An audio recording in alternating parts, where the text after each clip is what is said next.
Welcome to the Busy Pastor Podcast. If you're interested in leadership and ministry coaching, go to busypastor.org/coaching.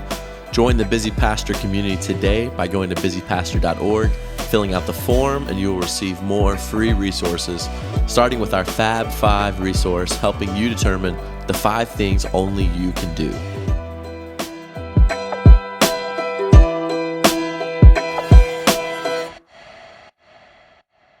Episode 30 of the Busy Pastor Podcast. Thanks so much for tuning in. My name is Greg Gibson. I'm here with my co-host, Trent Stewart, the lead pastor at Foothills Church. And today we're continuing our conversation on multi-site. So if you missed episode 29, go back and listen to it. We begin to talk about our multi-site journey here at FC, and we begin to dive into some details. And let's continue that conversation. So to pick us up, you were talking about moving your entire family into the location that we are planting this new location in. So just to kind of give details, a little bit more details here. You were living in Maryville. How far did you move? Like, it was about drive time. Drive time is about 35 minutes. 35 minutes. Yep. And so that's roughly 40 minutes. That's roughly how far away we're starting this next location. Exactly. So you moved your family into this area. You started a small group, and then began moving our church in this direction. I came on the team. We already had a net of people, and so year 0. So what did year 0 look like? We're kind of ending year 0 right now. Yeah, moving towards our launch. But what did year 0 look like for us? It looked like a lot of prayer and some off-site meetings and wrestling with a ton of questions.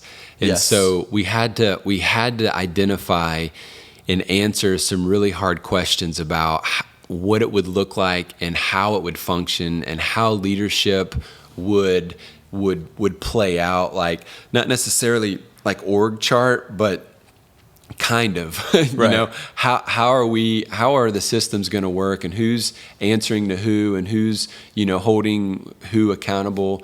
And there's just so many questions to wrestle with, but it's really fun. Like, after we wrestled with, and we figured out who we were going to be, then we could start practically kind of looking for like physical locations. Yeah, I think so.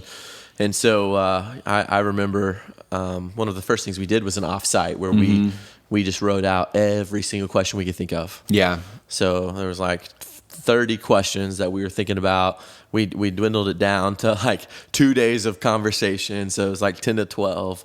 And we just spent time, dialing into those questions. Yeah. And really that became kind of our, if we can use this term, our multi-site playbook. Yeah. And it was moldable. It was editable over the year. And as we learned what worked and hasn't worked. But then after that, we started a Bible study, right? Yes. And so talk about that and kind of what was the purpose of that, and why did we say, okay, well, we're not just going to launch strong first, but let's go till the soil a little bit and see kind of where the dust lies.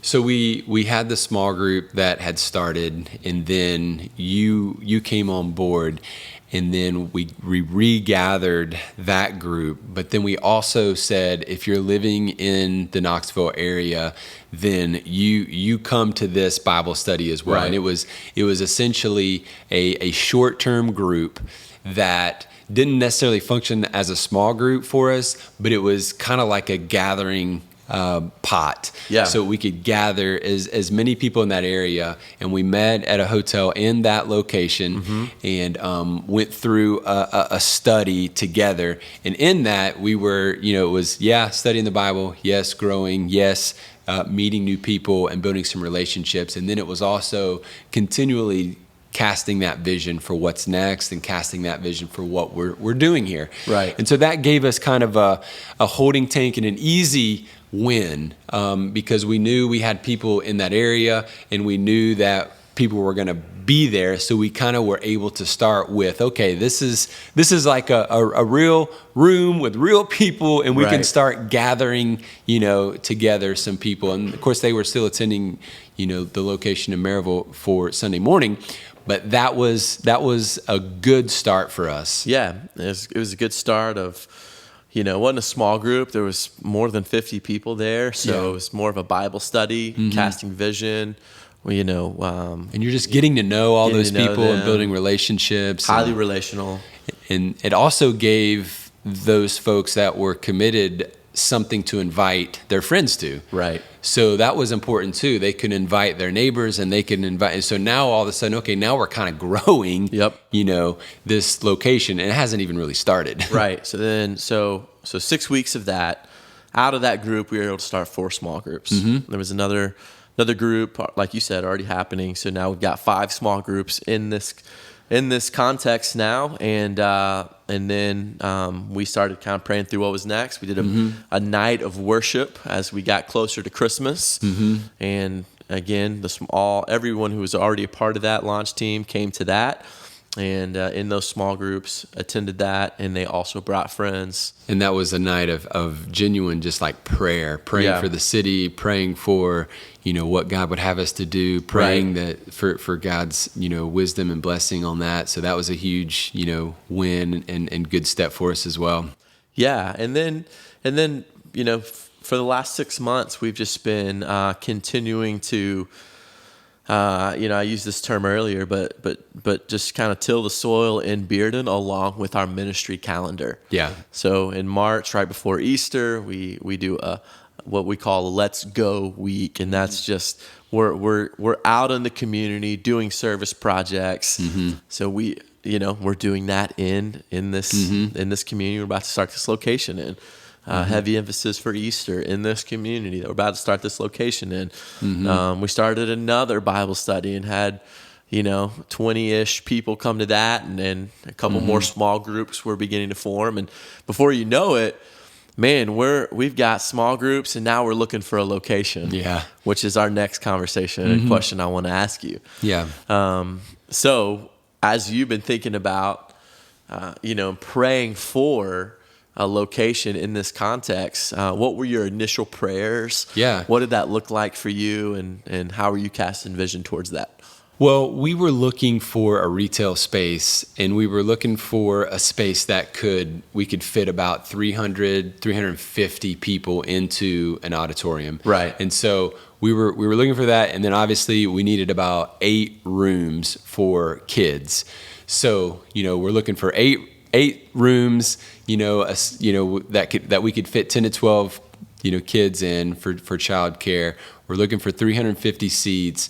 We're looking for what we call a connect center, so a space for people to connect and ask questions. We're looking for a care and prayer room where people can go and make decisions, and then we're looking for a room that we can do our journey classes in. So that's basically the blueprint. I've got my realtor, I've got you as the point leader that's running, carrying the ball. I've got a contractor, and I've got, the architect. And so you're working with the realtor, you're looking at things, you're crossing things off, you're saying, no, this is not going to work. I'm not even going to take that to Trent, blah, blah, blah. Then you come across something that looks interesting, and you go look at it, and then you're like, hey, you need to come take a look. This could be it. And so it's taken all those steps. We go and look, we say, oh man, yeah, we can envision this. So we send the blueprint to the architect draws it up, confirms that, hey, yeah, I think this could work. Now let's really dial in on the price. Let's really start working those details. And then that's, all of this is like weeks. Right. Absolutely. And you got to realize if you want to do this, you're 2 years out if you said, yeah, we're going to do it today. Right.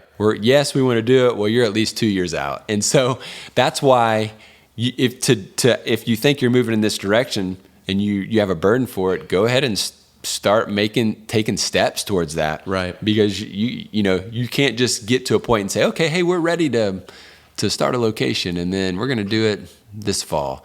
Well, no way. It's just not going to happen. There's way too many things. And so, we hit a few roadblocks. We thought, hey, this could work. We went down the road And we went down the road until we felt like God shut the door.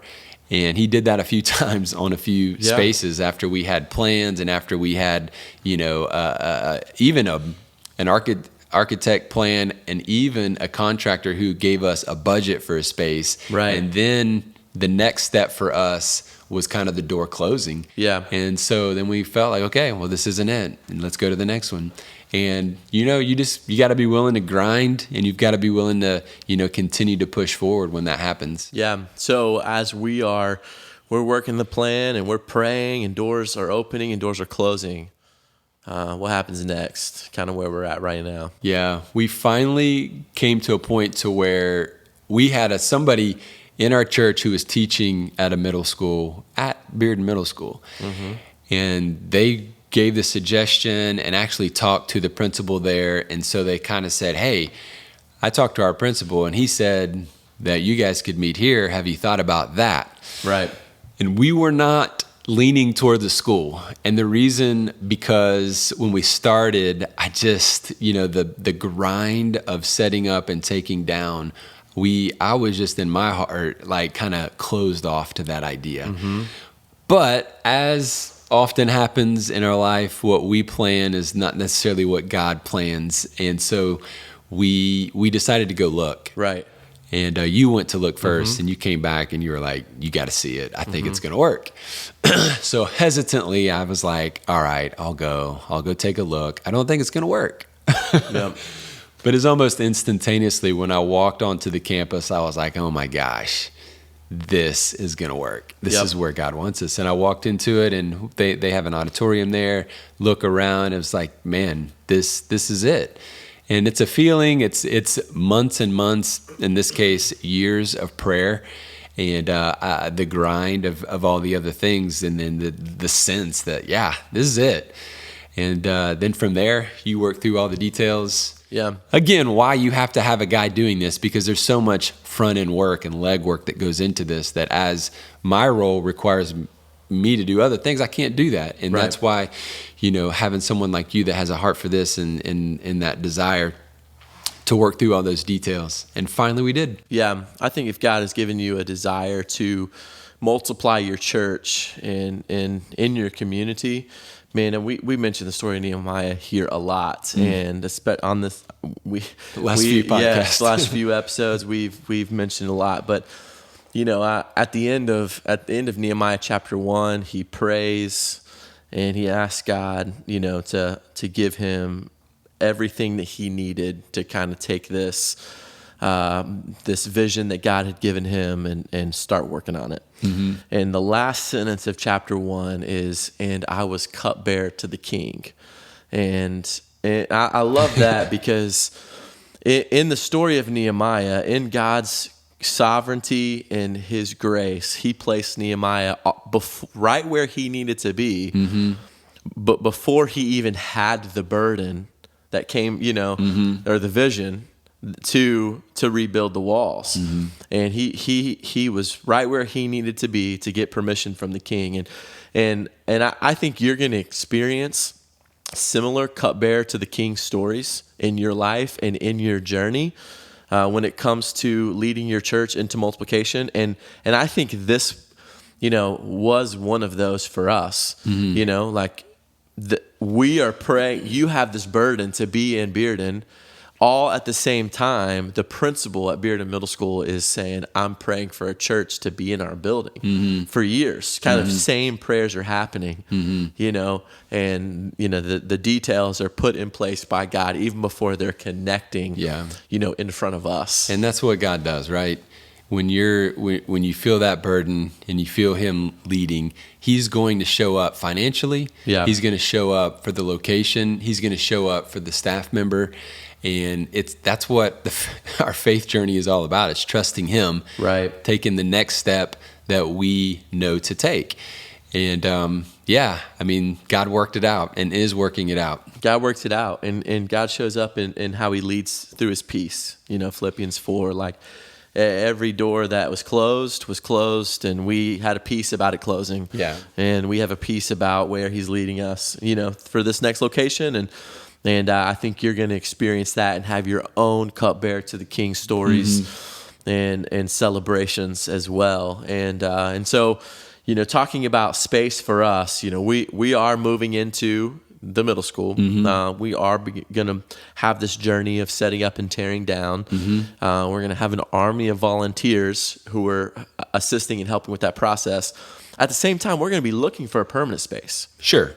So we're going to continue everything that you mentioned a moment ago, and the doors that we're closing. We're going to continue to work that, absolutely, and pray, and see kind of where our next cupbearer to the King stories are going to happen, and so now I want to shift our conversation a little bit to funding. And so you had mentioned a moment ago that we had been saving for years.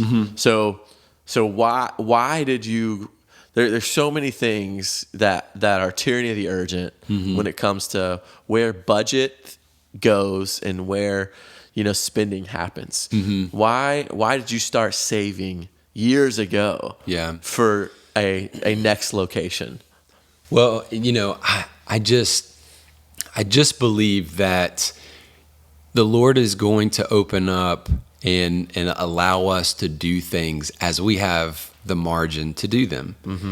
And if I have zero margin in our ministry financially to do certain things, the Lord just, he just tends to not open up that opportunity, right.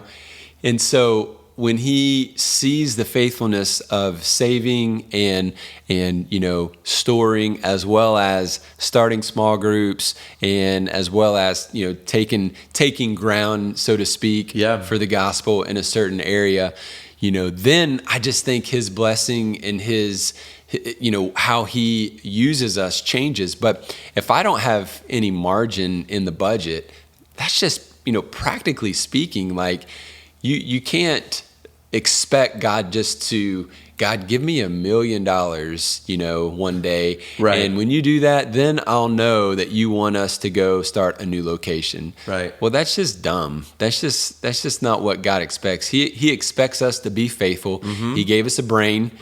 He gave us, the Word of God. We follow the Word of God. We use our brain. We realize that part of our faithfulness is in the preparation.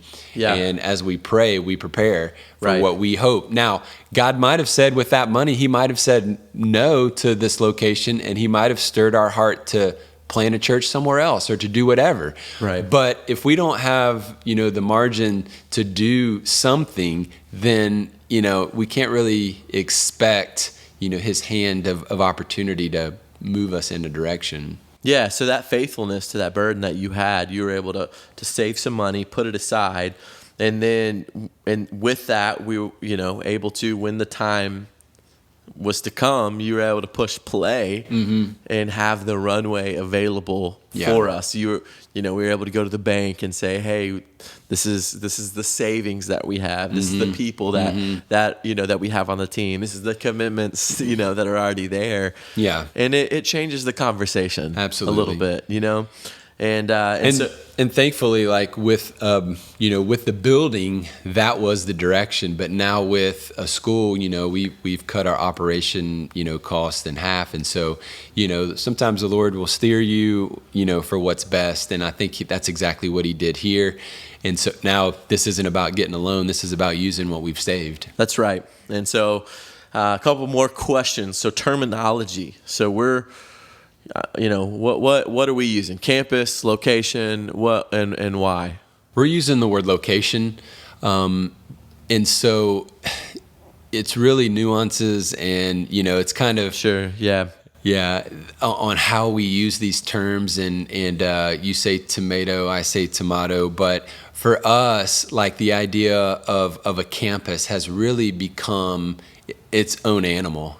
For other churches that are using the word campus, it's like this is campus 1, this is campus 2, but this is home base. This is like the mothership, right? And like we just didn't want that the main campus, and so we just did not want that idea. And so I hope it may not work, but we hope that using the idea of a location kind of helps us prevent that mentality. And so we're if it works, we'll let you guys know in 3 or 4 years. But right now, we just kind of feel like that's the way that we want to head, because we don't want to see any one church as being the main church. It's like we want all of these churches to know that, like, any location, you are Foothills Church, you're just in a certain location today. Yep. And so, the location terminology also allows it to be movable, moldable, and it allows us to say, hey, we are about multiplying our vision, and not necessarily a building. Yeah. And those are some conversations that we've had. And when we talk about multiplying our vision, you mentioned a moment ago at the beginning of this episode, multiplying our signature ministries. So we're going to start this next location with, coming right out from day one. Yeah. With those signature ministries. Which is part of our conversation that we had, and what I would encourage you to do. Like, when you start a second location, what are the ministries that you have to have? Yes. What are the ones that have to go? Like, you might say, well, all of them have to go. Well, that's up to you. But, for us, we really dialed in on the ministries that we felt like we have to have when this starts. Now, you can always add more, and one location might have something that specifically meets the needs of that area that another location doesn't have, and that's fine too. There are going to be nuances, I think, that will happen and that will play out there, but to launch it, we needed to know, what are we launching with?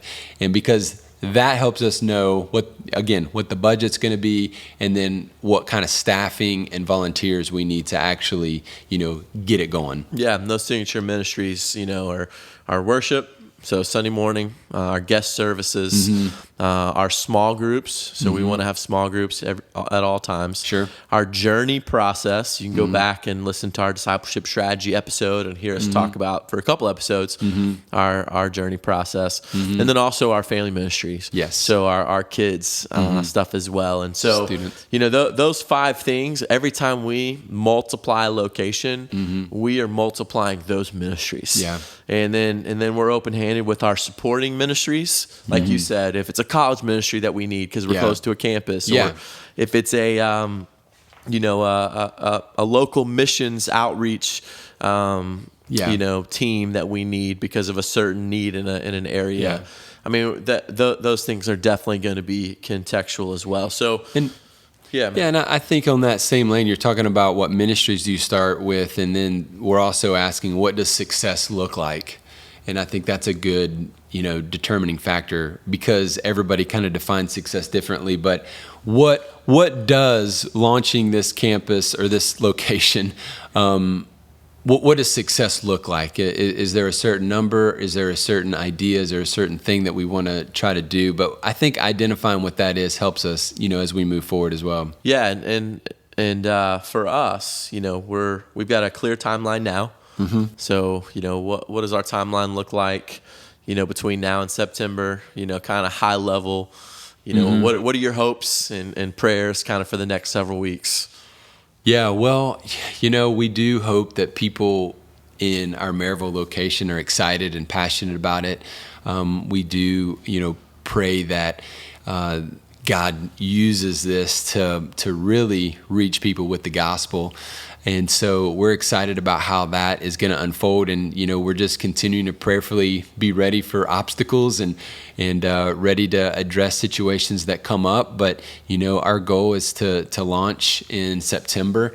And we're excited to see how God's going to grow it. Yeah, and we're excited to share that journey with you as we continue to be faithful here at the Busy Pastor Podcast to equip and encourage you to be busy with the right things. Thank you for listening to the Busy Pastor Podcast. As we close today's episode, we want to invite you to do a few things.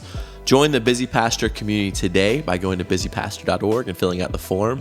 You'll receive more free resources, starting with our Fab 5 resource, helping you determine the 5 things only you can do. Follow us on Instagram and Facebook at Busy Pastor. If you like today's episode, subscribe to the Busy Pastor and leave us a review wherever you get your podcasts. For more resources, join the Busy Pastor community by going to busypastor.org. The Busy Pastor podcast is produced by Andrew Lindstrom, video production Jake Tipton, audio engineer Brian Papick, music by Brandon Sharp, and graphics by Zach Shaddix. See you next week. Until then, let's be busy with the right things. Thank you so much for tuning into our YouTube page. Hit subscribe, share it with your friends, and don't forget to comment below. New episodes come out every Thursday. For more content and to join the Busy Pastor community, visit busypastor.org.